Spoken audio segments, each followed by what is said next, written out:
Paper 2 है जो economics option का, उसमें अब दो बड़ी चीज़ें आती हैं 1947 से लेकर 1991 तक और 1991 के बाद। इस वीडियो में हम समझेंगे आज़ादी से रिफॉर्म्स तक क्या था। इस पेपर को अप्रोच करने का एक सिंपल सा तरीका है। जब भी आप 1947 से इंडियन इकोनॉमी का डेवलपमेंट देखेंगे 1991 तक, तो इसमें तीन मेजर फैक्टर रहे। पहला फैक्टर था 5 ईयर प्लान्स का।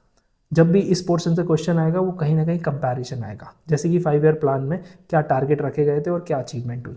तो ये सारी चीज़ें हमको अच्छे से डिटेल में देखनी है कि तीसरे 5 ईयर प्लान के बाद ऐसा क्या हुआ कि हम प्लानिंग कंटिन्यू नहीं कर पाए।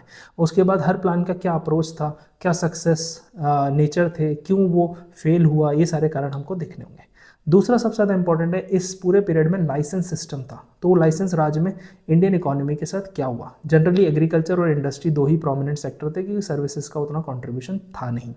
तो इसमें लाइसेंस राज से क्या डिमेरिट्स थे, कैसे हमारी एमएसएमई 30-30 साल पुरानी एमएसएमई ही रह गई, वही अमेरिका में 7 साल में एक एमएनसी बन जाती है। तो ये सब क्रिटिकली एनालाइज में आपके क्वेश्चंस आ सकते हैं।